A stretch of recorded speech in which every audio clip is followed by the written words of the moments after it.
You ever have that feeling? You look at someone else's success, their momentum, and you just think, what's the secret? What am I missing? That drive to build something big, to really make your mark. Oh, absolutely. It's incredibly common. Well, today, that's exactly what we're diving into. We've gathered some really powerful insights, including from people like Gary Vaynerchuk, all focused on what it really takes, forging that meaningful, successful life. Mm-hmm. So our mission here is to unpack all of this, find maybe some surprising truths, and give you some actionable stuff. Whether you're building a business, climbing the career ladder, or maybe just looking for more fulfillment, these ideas, they should speak to you. Sounds great. Where do we start? Okay, let's kick off with a word we hear all the time: hustle. We often think of just like relentless effort, endless hours. Right, grinding away. Exactly. But our sources suggest there's a specific kind of hustle that actually, well, counts. It's not just working hard, it's smarter, more aligned. Yes, precisely. Gary Vaynerchuk has this fantastic analogy, really vivid. He says, it's like saying you really want to lose weight while eating a Big Mac. Oof, that hits home. It does. It's a challenge, isn't it? The real point about hustle isn't just the hard work. It's making sure your actions perfectly mirror your ambitions. If they don't, he basically argues well, you're kind of kidding yourself. That's a tough pill to swallow, but probably necessary. And it leads right into another thing the sources are really blunt about. Building a business is hard. Full stop. Mm-hmm. No sugarcoating there. They really push back on this entitlement mindset they see sometimes, especially maybe in younger entrepreneurs, thinking success is owed because they jumped on Instagram early or, watched The Social Network. Right. And the sources point to the data, which is pretty sobering.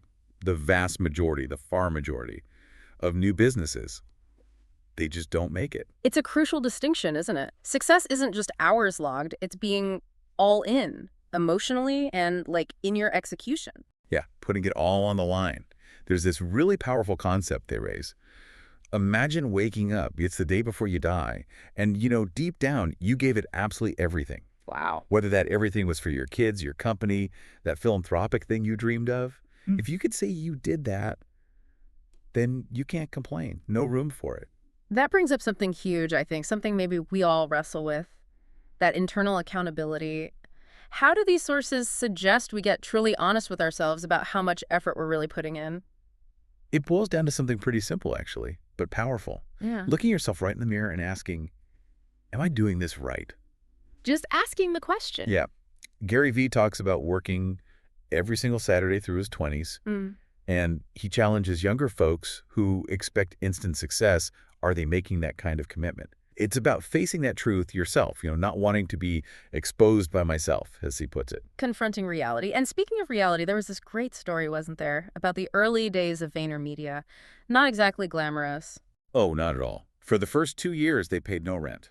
First, they were in a conference room, then a co-working space that Gary Vee actually bartered his time for. Wow, bartered. Yeah, and they didn't buy furniture. Kept things, in his words, really, really, really ghetto, even when he himself was already, pretty well off financially. That's such a contrast to the usual startup image. Exactly. It flies in the face of that fancy culture of entrepreneurship that pushes for expensive chairs, the latest gadgets, flying first class, all those early, maybe unnecessary expenses. It really makes you question where your resources should go. It really hammers home the point, doesn't it? We blame luck, timing, money, but the only thing you truly control, it's your work ethic. That's the core message. Nobody gets there without working their face off. You can talk about love, sure, but your commitment, your effort, that's all on you. Okay, so if building something real takes this all-in effort and honesty, it makes you wonder, what are we all in for? Because the sources also challenge some big ideas about what success and entrepreneurship even look like. It's definitely not all champagne and private jets. No, absolutely not. Yeah. They're quite critical, actually, of the whole sexy status of being an entrepreneur or a CEO. Right. They talk about this culture selling a lifestyle of just fun and trips and champagne and bikinis and bling-bling and all sorts of, superficial stuff. Yeah, the highlight reel. Exactly. But they warn that this era is going to come to an end, suggesting, maybe a reality check is coming. Which kind of brings things back down to earth, the core purpose of a business. Right. They give this stark reminder, if you're building a business, you have to be making money. For most people, it isn't just a hobby. And the data backs that up, the hard reality that most won't succeed in building something sustainable. And that leads to maybe a more freeing definition of success. The word entrepreneur itself is even called a bullshit term in the material. Really? Why? Because it's become so tied to that glamorous, often fake image. So they offer an alternative. Success is working in a job where you can earn the money you need to live the life you want while being fulfilled and happy doing the work you do. That's much broader. Isn't it? Think about like NASA engineers or scientists inventing life-saving drugs. Huge contributions, often well-paid, fulfilled. But maybe they don't call themselves entrepreneurs in that flashy way. So connecting the dots here, it pushes us to really look at our motivations, right? Are we chasing an image or actual fulfillment and contribution? Exactly. The sources say ask yourself 3 key questions. 1, can I actually use what I'm really good at? 2, do I love doing it? And 3, am I making money doing it? Cuts right through the noise. It really does. Steers you toward what actually matters to you. And here's maybe the most counterintuitive bit. The sources state flat out there's no correlation between how much money someone makes and their level of happiness. Yeah, that's huge. They mention people totally happy making, say, $47,000 a year, great work-life balance, time for hobbies.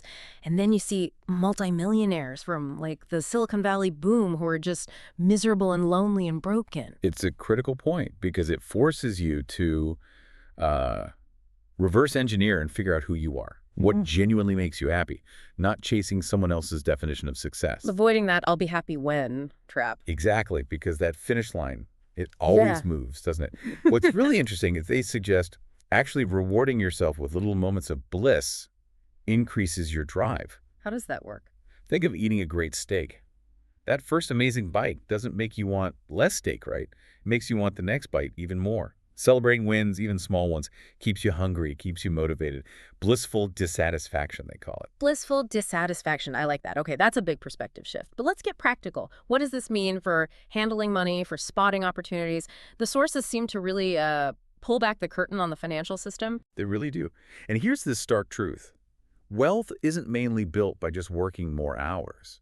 It's built by owning assets. As they put it, all wealthy people own a whole bunch of shit. Right, owning things. The big problem for most folks is that money just sitting in cash, it's actually making you poor every single day because of inflation. That silent killer. Yeah, your biggest enemy isn't the competition down the street. It's inflation just quietly eating away at your savings. And this isn't just like abstract theory. The Fed's actions influencing money supply, printing more money without more actual wealth behind it, it means your cash buys less over time. It's a daily erosion. That $100 bill just doesn't go as far as it used to. So the key question becomes, how do we protect ourselves from this hidden tax? Exactly. And how does the system affect people differently? Well, the material is clear. Yeah. The system disproportionately benefits the financially educated and the wealthy. And unfortunately, it hurts the uneducated and the poor the most. Can you give an example? Think back to the 1970s.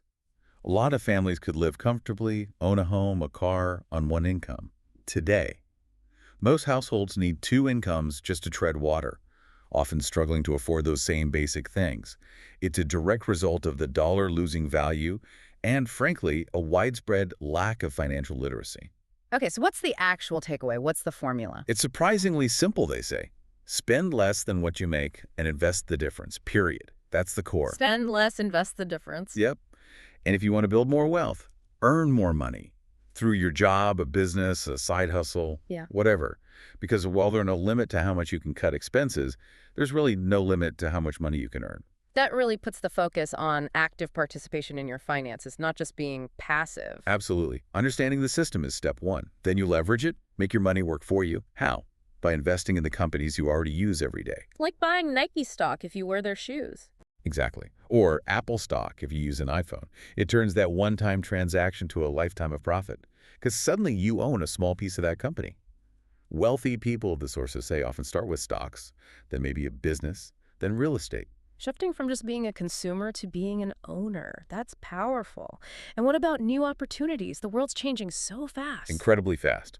Futurists like Peter Diamandis predict that the period between roughly 2022 and 2026 will see as much change as the entire century from 1900 to 2000. Wow, that's hard to even grasp. It is.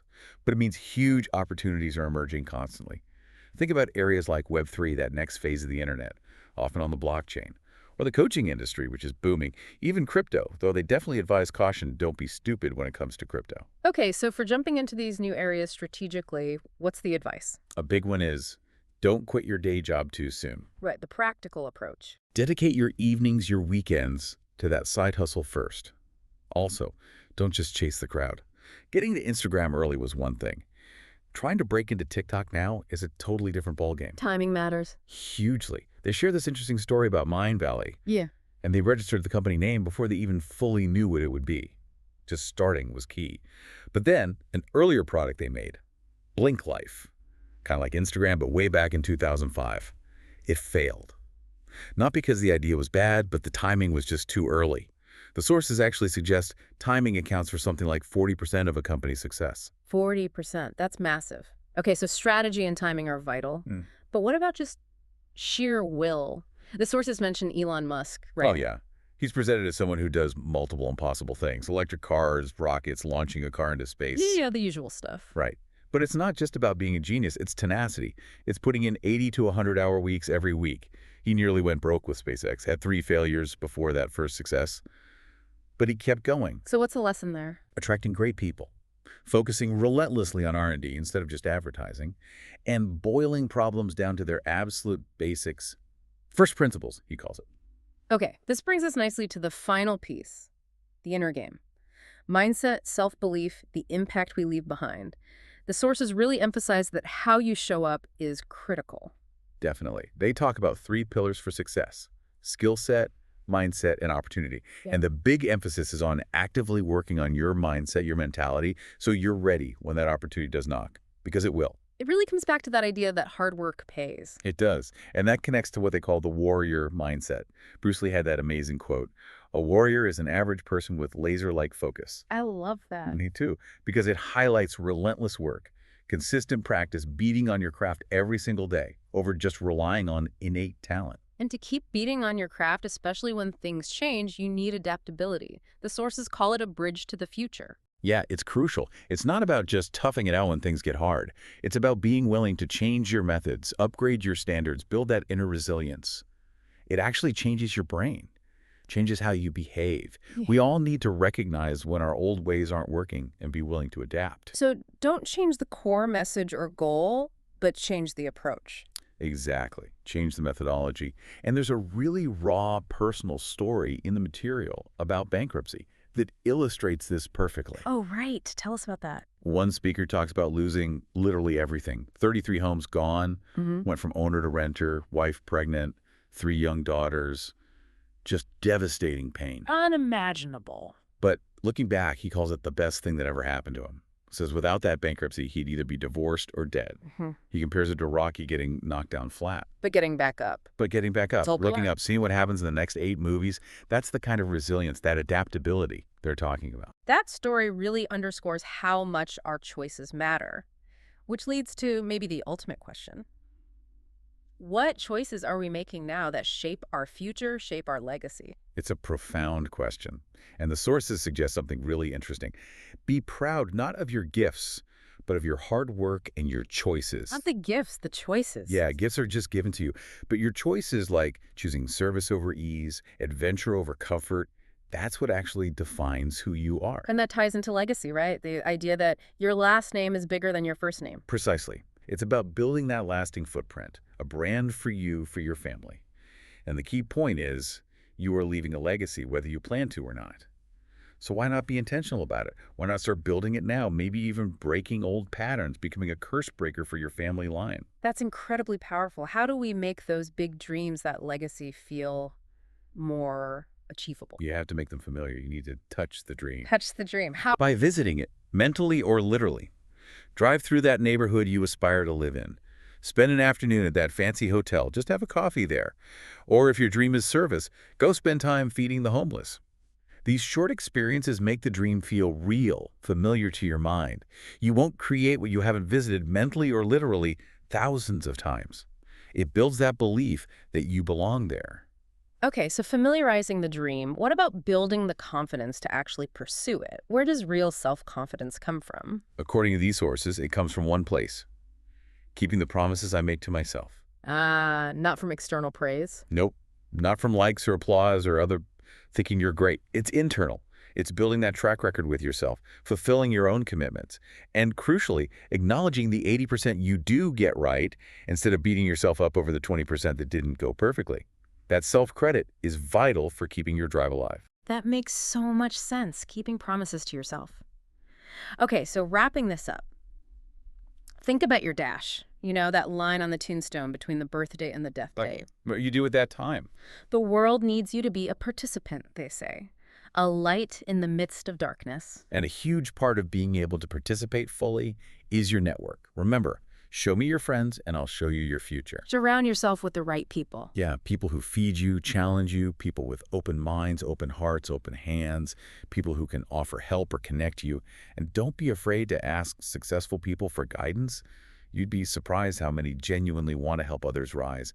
That network is absolutely critical. Wow.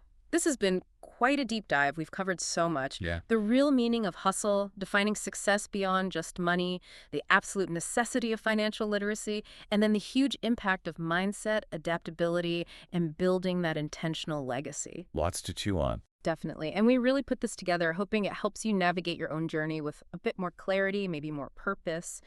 As the sources urge us, you know exactly what I'm talking about. Commit to your dreams, commit to your goals, commit to the process. Stop being a spectator and start being a participant. Powerful words. They really are. So the final thought for you is this. What single action can you commit to today, right now, that reflects some of these insights? What step can you take to start actively writing the next chapter of your dash?